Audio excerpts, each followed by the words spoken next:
Shalom Bapak Ibu yang kasih Tuhan. Yang bersuka cita kita beri tepuk tangan buat Tuhan Yesus kita. Satu kehormatan dan anugerah buat saya boleh ada di tempat ini. Ya, terima kasih Dr. John, terima kasih Ibu dan seluruh hamba-hamba Tuhan. Ya, kalau boleh saya melayani di tempat ini semua karena anugerah. Memang tidak diatur, ya. Dan saya juga tadinya dihubungi, bisa nggak tanggal 28? Kalau tanggal 28 nggak bisa begitu, kalau tanggal ini memang udah terjadwal. Jadi ya Tuhan tahu yang terbaik, saya percaya dan ternyata saya bisa.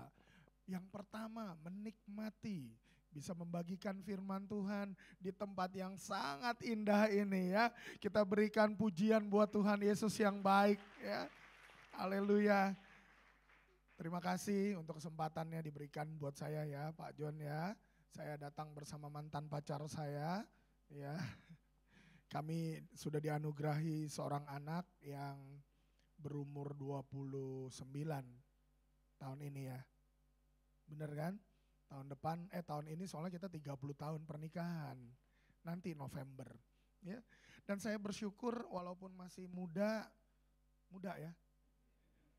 Muda ya versi saya. Ya karena orang gak pernah merasa tua. Maunya muda terus. Ya karena Pak John rambutnya sudah putih semua ya. Kalau saya sudah tanggal semua. Ya. Nah Bapak Ibu yang dikasih Tuhan, pada kesempatan ini saya membagikan firman Tuhan dengan judul 3 langkah kemenangan. 3 langkah kemenangan firman Tuhan yang saya sampaikan ini saya mau sederhana saja. Namun saya berharap Bapak Ibu membuka hati untuk firman Tuhan. Karena bukan seberapa hebat, bukan seberapa dalam firman Tuhan. Tetapi seberapa besar kerendahan hati, kelembutan hati kita untuk menerima firman Tuhan. Sehingga kita pulang di tempat ini sungguh diubahkan. Amin.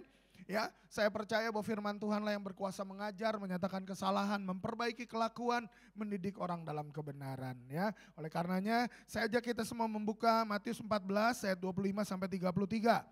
Nanti saya akan baca ayat yang ganjil, tolong Bapak Ibu baca ayat yang genap bersama-sama dengan suara keras ya. Karena iman timbul dari pendengaran akan firman Kristus. Saya baca ayat ganjil, Bapak Ibu baca ayat yang genap, nanti ayat 33 kita baca bersama-sama ya. Baik, Matius 14 ayat 25 demikianlah firman Tuhan. Kira-kira jam 3 malam datanglah Yesus kepada mereka berjalan di atas air. Silakan.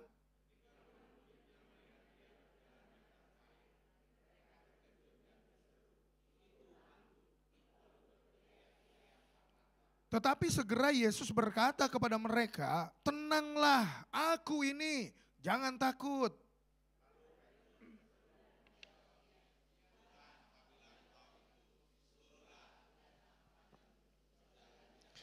Kata Yesus, datanglah. Maka Petrus turun dari perahu dan berjalan di atas air mendapatkan Yesus.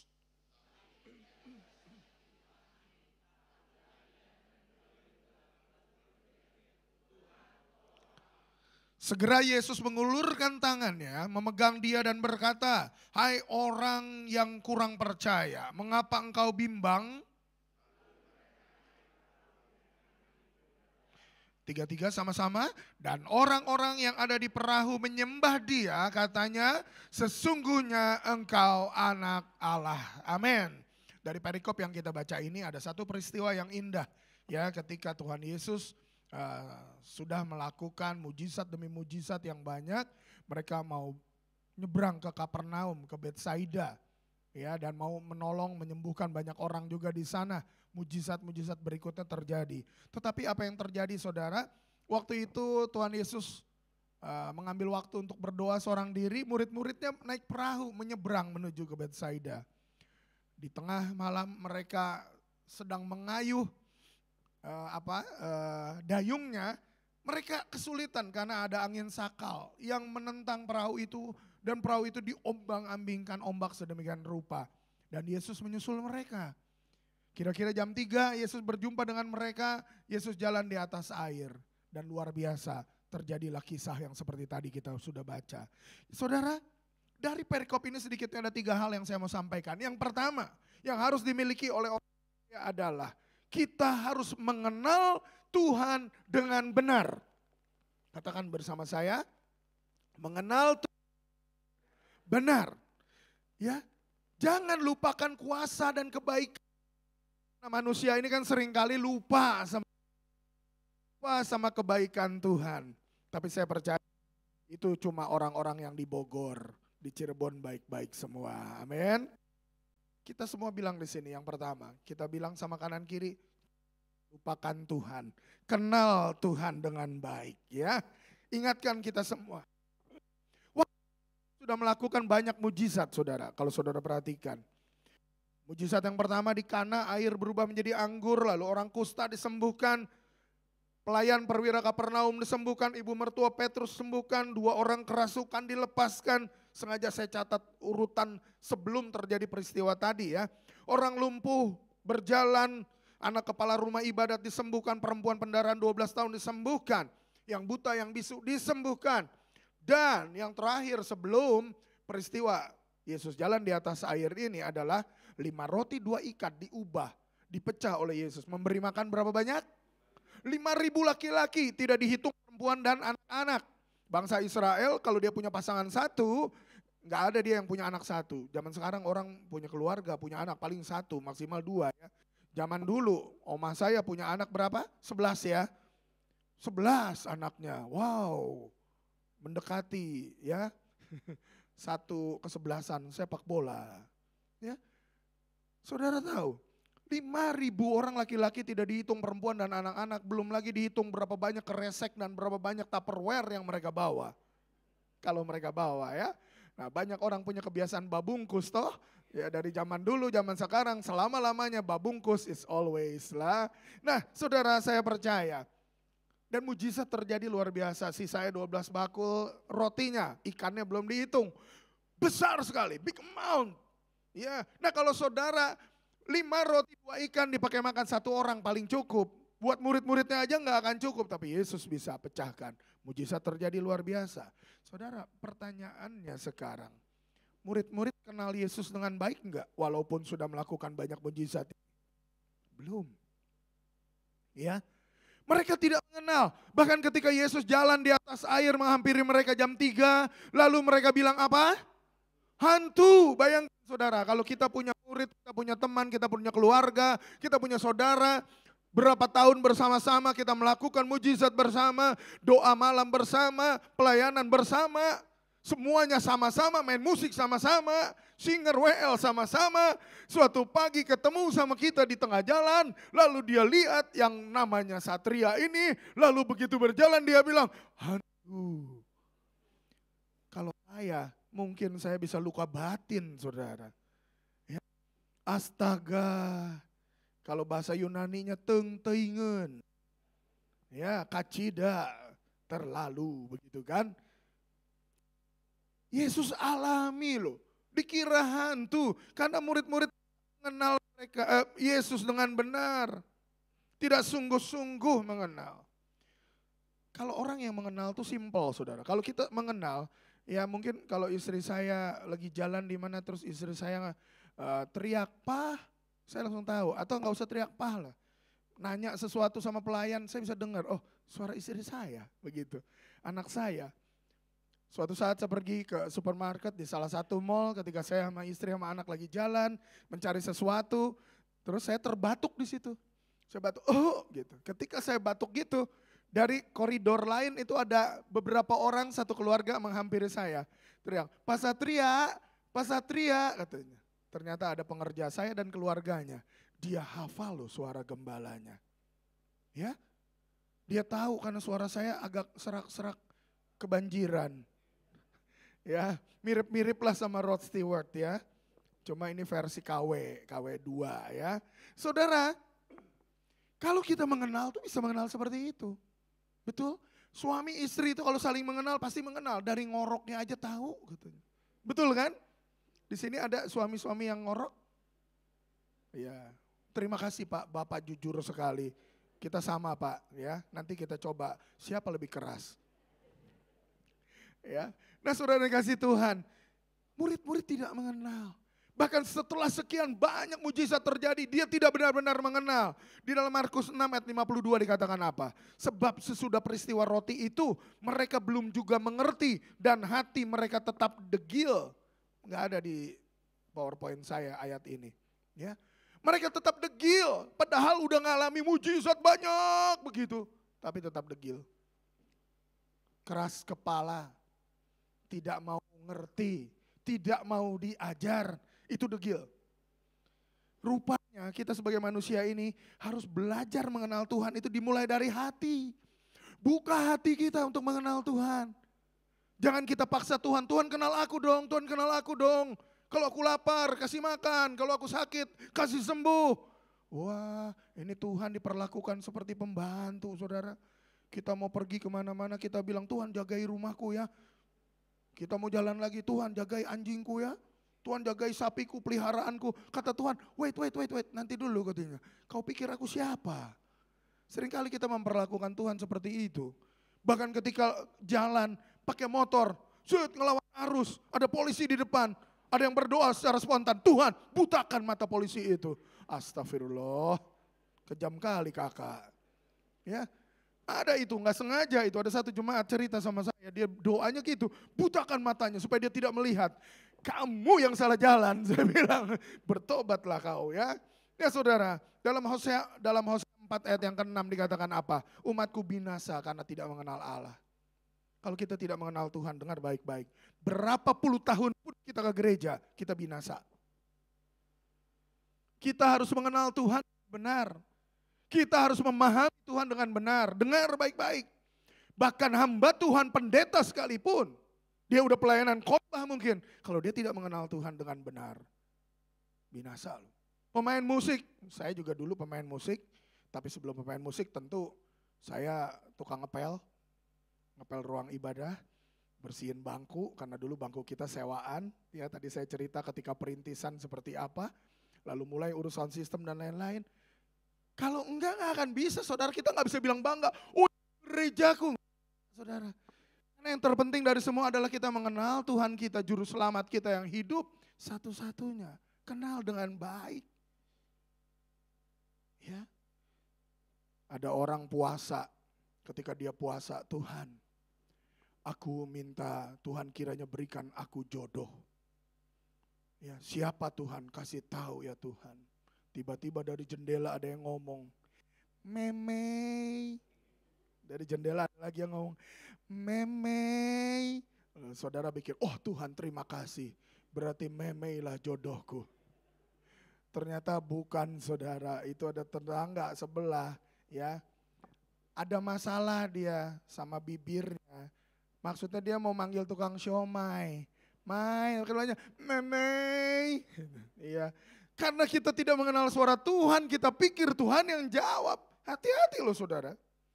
Dan kebiasaan manusia tuh parah.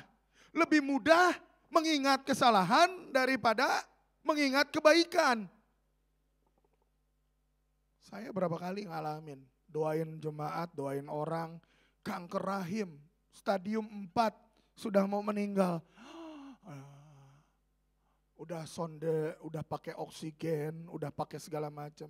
Didoain, dalam nama Yesus, sembuh. Sembuh. Bisa terjadi. Bukan satria loh yang nyembuhin, tapi Tuhan nyembuhin. Beres sembuh, ke gereja. Ke gereja, sebulan. Setelah sebulan, nggak tahu kemana.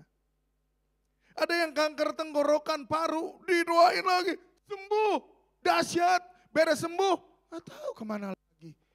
Manusia ini kadang-kadang udah lupa, Tuhan baik, Tuhan tolong, Tuhan luputkan kita dari pandemi yang kemarin, Tuhan udah luputkan kita. Saudara bangga gak? Saudara masih hidup tuh karena saudara adalah orang-orang pilihan Tuhan, orang-orang hebat yang ada di tempat ini karena Tuhan mengasihimu. Kalau enggak, udah ada di pemakaman, betul?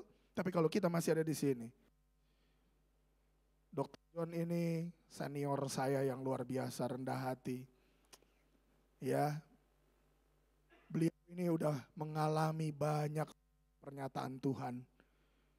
Saya berapa kali ya jenguk ya. Waduh, Tuhan Yesus, saya pikir parah kali ya. Waduh, ternyata pekerjaan Tuhan di tempat ini belum selesai. Ya, dan saya percaya Tuhan anugerahkan umur panjang, kesehatan, kekuatan. Amin. Kita beri tepuk tangan buat Tuhan Yesus kita ya. Kita harus ingat kebaikan Tuhan, kuasanya dan apa yang udah Tuhan lakukan. Ingat baik-baik kalau kita masih hidup semua karena pertolongan Tuhan. Jangan lupa saudara, makanya saya suka bercanda, jangan sering makan ikan nila. Siapa di sini yang doyan ikan nila? Suka ya? Suka nila goreng kering, nila pecak atau apa nila, suka enggak? Malu-malu di sini rendah hati Dr. John. Rendah hati, padahal suka gitu. Tapi dia mikirnya Pak Pendeta mau ngasih nila kah gitu ya. No, bukan mau ngasih, saya nggak bawa nila ya. Kenapa? Karena gara-gara nila setitik rusak susu sebelanga. Nah saudara makan ikan nila satu, berapa banyak susu? Satu peternakan tuh rusak. Iya kan? Kita harus ingat terus kebaikan Tuhan saudara. Dalam Mazmur 34 ayat yang ke-8 dikatakan apa? Kita baca bersama. Kecaplah dan lihatlah betapa baiknya Tuhan itu. Berbahagialah orang yang berlindung padanya. Kecaplah dan lihatlah. Kecap gimana kecap? Gitu. Kecap dirasakan betapa Tuhan itu baik. Siapa yang merasakan kebaikan Tuhan? Tolong angkat tangan. Oh semua merasakan ya. Siapa yang mau mengenal Tuhan lebih dalam lagi? Tolong angkat tangan. Terus tengok kanan kiri bilang, aku lihat tanganmu ngangkat. Awas kau malas doa ya. Awas kau malas beribadah ya. Ingat baik-baik. Itu yang pertama. Kenal Tuhan dengan benar.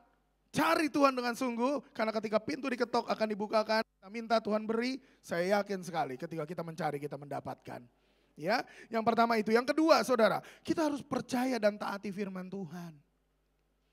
Ya dalam Matius 14 ayat 27 tadi dikatakan apa? Tetapi segera Yesus berkata kepada mereka, tenanglah aku ini, jangan takut. Lalu Petrus berseru dan menjawab dia, Tuhan apabila engkau itu suruhlah aku datang kepadamu berjalan di atas air. Kata Yesus, datanglah. Nah kalimat berikutnya kita baca, maka Petrus turun dari perahu dan berjalan di atas air mendapatkan Yesus. Dalam mengikut Tuhan Yesus nggak boleh berbantah-bantahan. Dalam mengikut Tuhan Yesus kita harus taat kepada firman Tuhan. Iblis percaya bahwa Yesus adalah Tuhan. Kita adalah orang-orang percaya. Tapi bukan seperti iblis percaya bahwa Tuhan Yesus itu adalah Tuhan. Kita adalah orang percaya dan orang yang hidup dalam ketaatan. Karena bicara tentang percaya harus disertai dengan ketaatan. Hidup dalam ketaatan. Petrus ketika dibilang, ini aku, ya tenanglah. Lalu Petrus bilang, kalau itu engkau Tuhan, suruh aku jalan, datang kepadamu jalan di atas air. Ini Petrus mencobai Tuhan juga kan? Kenapa Petrus gak bilang, kalau itu engkau Tuhan, mari naik ke perahu, begitu kan? Oh enggak logis loh. Ini enggak logis ini. Dia mencobai Tuhan loh. Ya. Kalau itu engkau Tuhan, suruhlah aku datang padamu jalan di atas air. Wow, ini Petrus hebat ya. Memang orang yang namanya Petrus ini hebat. Termasuk John Petrus Gunawan. Hebat. Dipakai Tuhan luar biasa. Ya, saya percaya sekali saudara. Saudara harus bangga dengan gembala saudara di sini. Karena Tuhan sudah tetapkan beliau di tempat ini secara luar biasa. Banyak oma-oma, opa-opa, bapak-bapak, ibu-ibu manggut-manggut Dr. John. Ya, karena Tuhan memang mengasihi kita semua. Saudara, Petrus bilang, bah, panggil aku dan aku akan jalan di atas air. Dia turun langsung. Perlu diingat loh, perahunya lagi diombang-ambingkan ombak. Untuk duduk diam di perahu yang goyang aja udah susah bukan? Pernah naik perahu? Naik getek? Pernah beca? Ah, beda sama beca ya. Kalau perahu itu goyangnya atas bawah kanan kiri depan belakang saudara. Goyang terus. Makanya kalau orang naik perahu pasti pinggangnya kurus, kecil.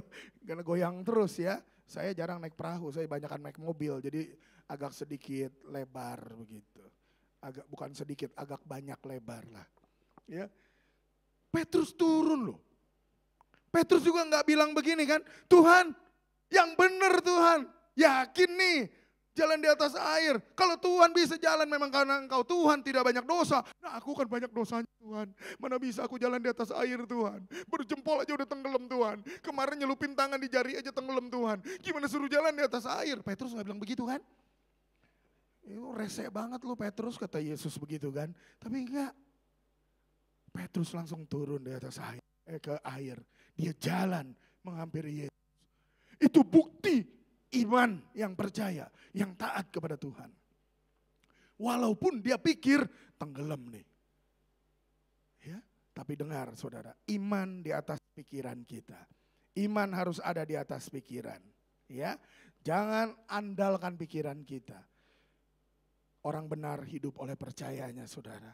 Nah dalam mengikut Tuhan kita pun harus seperti itu. Jangan takut sama badai hidup saudara.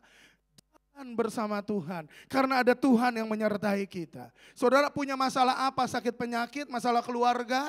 Punya masalah apa lagi? Ekonomi. Dengar baik-baik pagi hari ini. Tuhan Yesus ada bersama kita. Dan kalau Tuhan ada bersama kita, jalan di atas air pun dia bisa lakukan.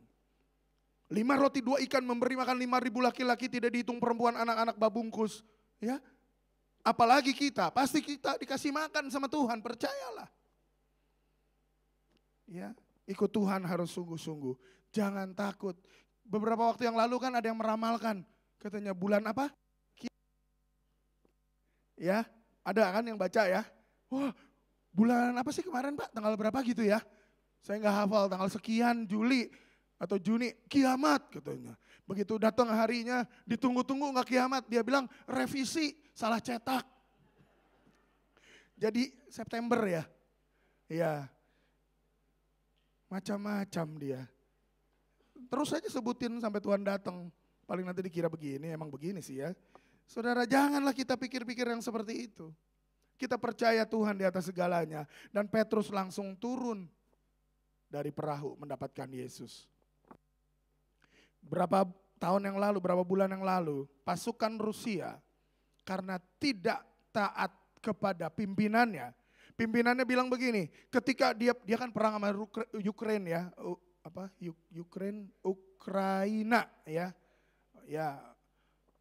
Lagi perang, terus udah diperingatkan tentara Rusia, jangan pakai cellphone, jangan pakai handphonenya. Lalu suatu saat dia pakai handphonenya, ketika dia pakai handphonenya terdeteksi oleh tentara Ukraina. Dihantam habis itu satu kelompok orang, satu kelompok besar tentara. Gara-gara apa? Ketidaktaatan. Oleh karenanya dalam mengikut Tuhan kita harus dipenuhi dengan ketaatan. Trust and obey. Percaya dan taat. Kalau engkau katakan kau anak percaya, orang percaya, kita harus juga hidup dalam ketaatan. Siapa mau hidup dalam ketaatan kepada Tuhan? Yang di atas mau ya? Semua mau ya? Tengok lagi kanan kiri. Bilang, aku lihat tanganmu ya, awas nakal ya.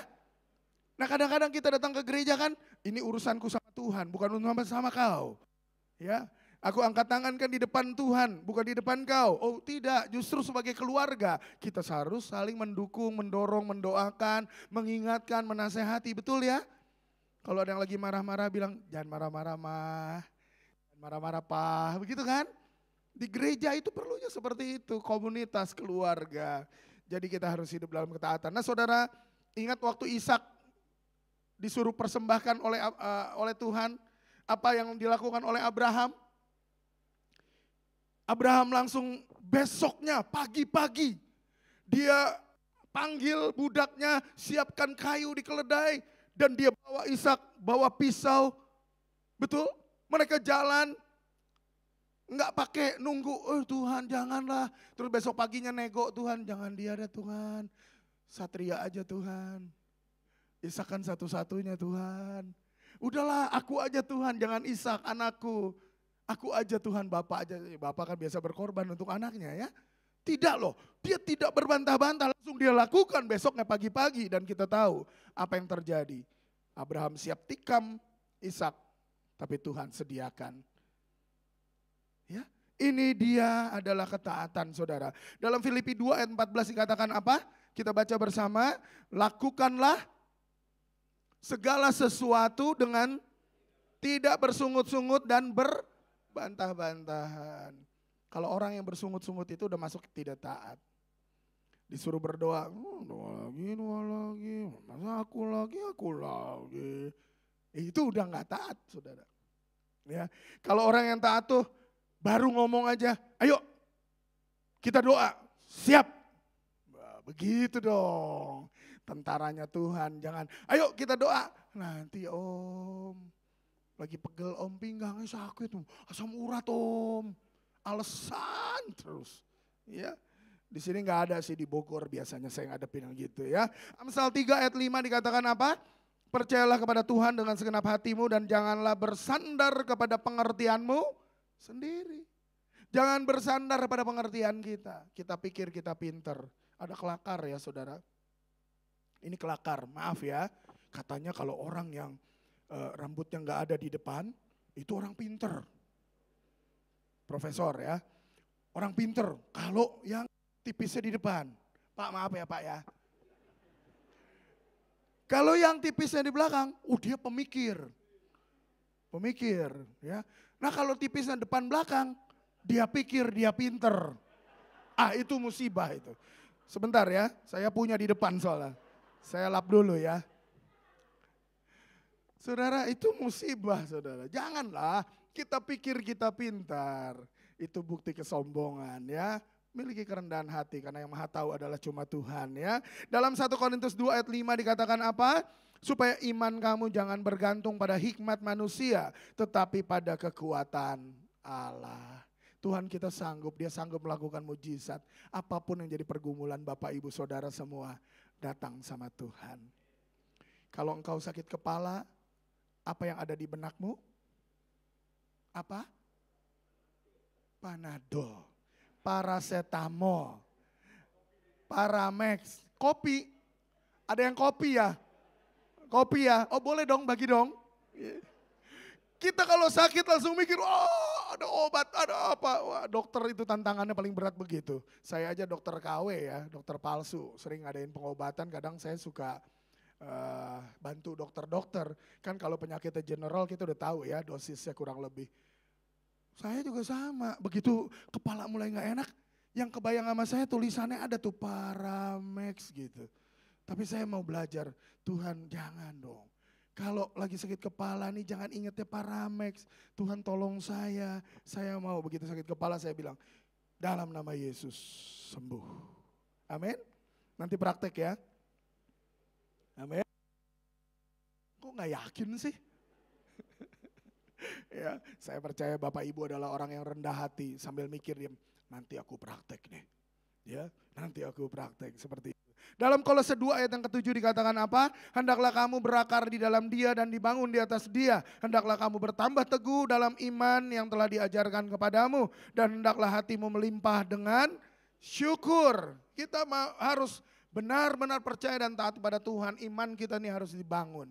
Harus bertumbuh, berakar, berbuah di dalam Tuhan. Kalau kita tidak berakar, nggak akan kuat saudara.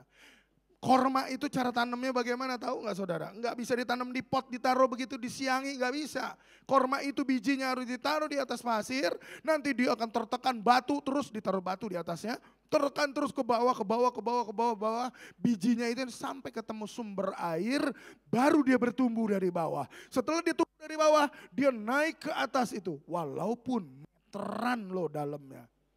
Tapi dia bisa menembus ke atas dan tumbuh menjadi pohon yang besar. Saudara mau kualitas seperti apa? Kalau kita tidak punya akar yang kuat di dalam Tuhan, kita tidak akan pernah bisa bertahan melawan badai, betul? Tapi kalau kita kuat mengenal Tuhan dengan benar, kita hidup dalam percaya dan taat, pasti kita berkemenangan dalam Tuhan. Apapun badai hidup kita pasti Tuhan beri kekuatan ya. Filipi 2 tadi udah mengatakan kepada kita jangan bersungut-sungut, jangan berbantah-bantahan. Nah di dalam Yakobus 2 ayat 17 dikatakan apa? Demikian juga halnya dengan iman. Jika iman itu tidak disertai perbuatan, maka iman itu pada hakikatnya adalah mati. Jadi kita harus sertai percaya kita dengan ketaatan. Yang ketiga yang terakhir saudara, kita harus tetap fokus kepada Tuhan. Fokus kepada Tuhan, pandang terus pada Tuhan. Matius 14 ayat 29 tadi katakan apa? Kata Yesus datanglah, maka Petrus turun dari perahu dan berjalan di atas air mendapatkan Yesus. Ayat 30 kita baca bersama.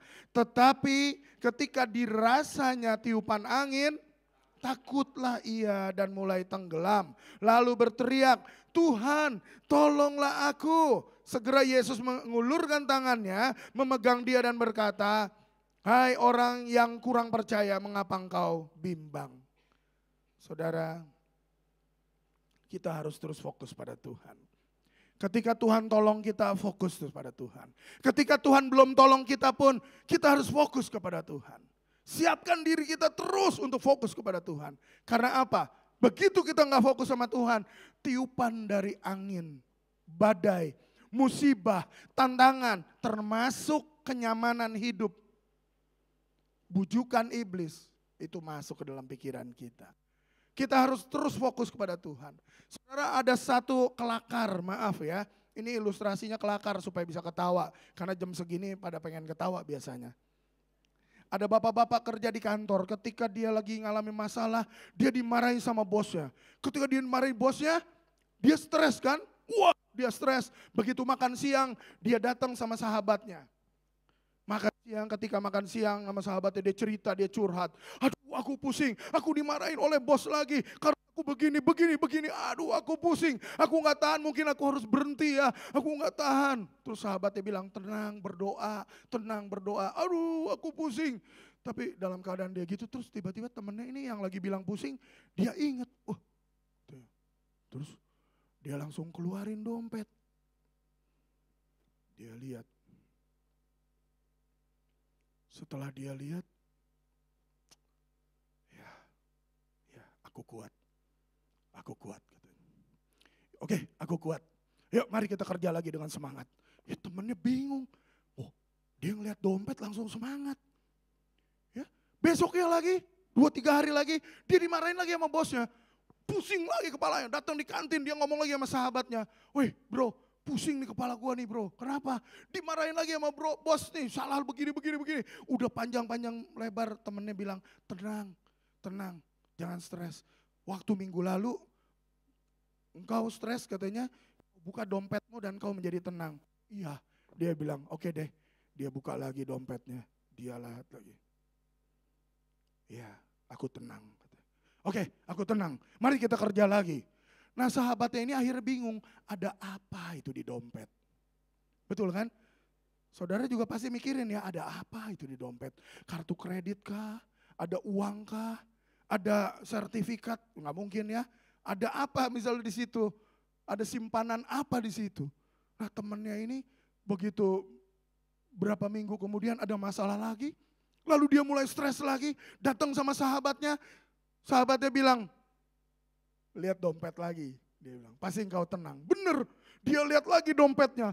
Wah, begitu dia lihat dompet lagi, aku tenang, aku kuat katanya. Sama temannya dijambret saudara, diambil dompetnya. Set, dilihat ada apa.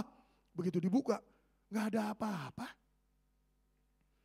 Gak ada apa-apa, cuma kartu, ada uang sedikit, gak ada apa-apa. Cuma di situ ada foto istrinya. Sahabatnya bilang begini, waduh engkau memang suami yang luar biasa. Dalam segala pergumulanmu ketika engkau lemah, kau lihat foto istrimu engkau menjadi tenang. Iya, dia bilang. Iya, jadi dengan melihat foto istrinya, dia bilang dia menjadi kuat. Masalah terbesar dia ada di rumah, dia bilang. Di kantor tuh masalah kecil, jadi dia kuat, pasti kuat. Yang ketawa kasih tahu sama yang gak ketawa ya. Takutnya yang ketawa gak ngerti, kenapa sih lu ketawa, kenapa ketawa gitu. Ya saudara, maaf ya, contohnya cuma kelakar, jangan marah ya. Nanti pulang saya salaman sama istri-istri bilang, Bapak. Ya, mujizat terjadi kalau kita fokus terus kepada Tuhan.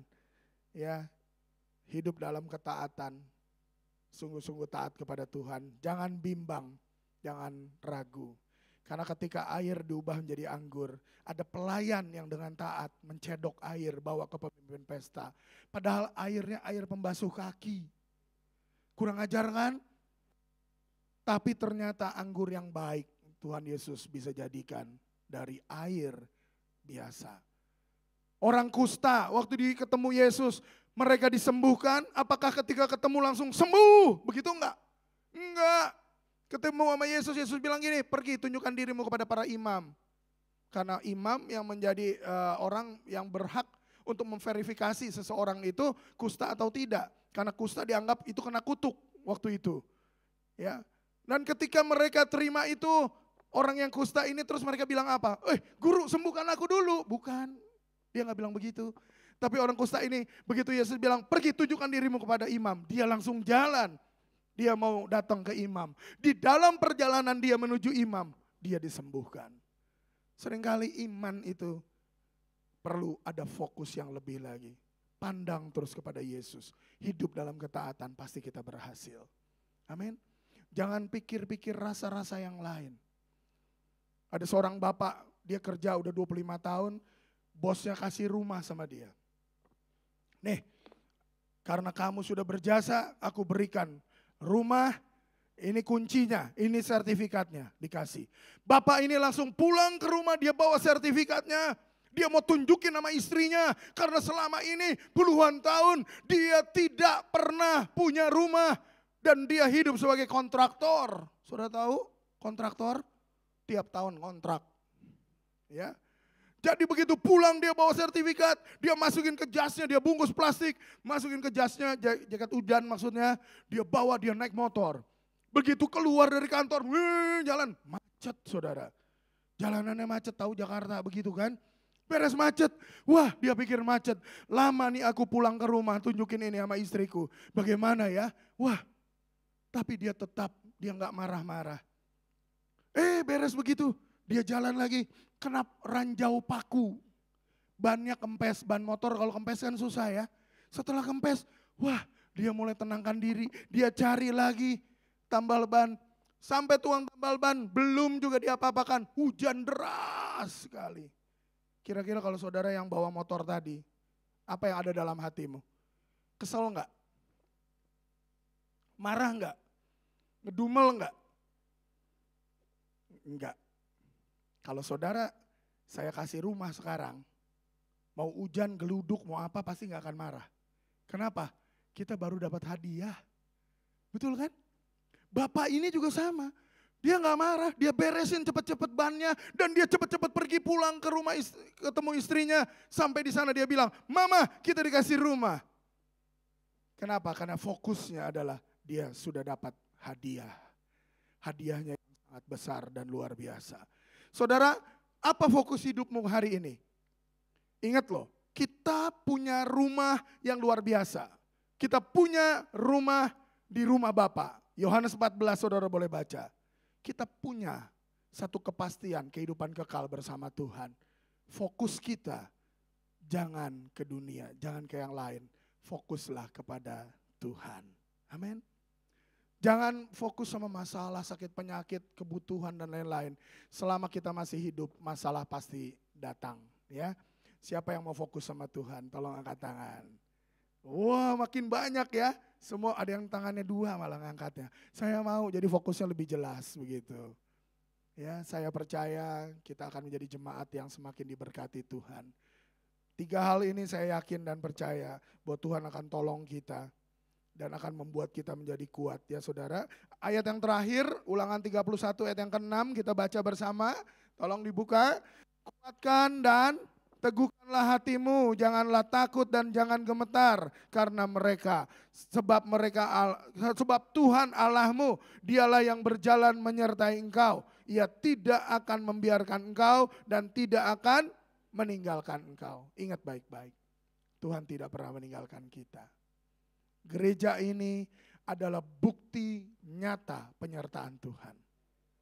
Ya, Bapak Gembala di sini dipakai Tuhan luar biasa. Dengan segala kerendahan hatinya yang selalu bicara seperti itu. Tapi kita harus terima dan akui bahwa semua ini karena karya Tuhan di dalam keluarga ini.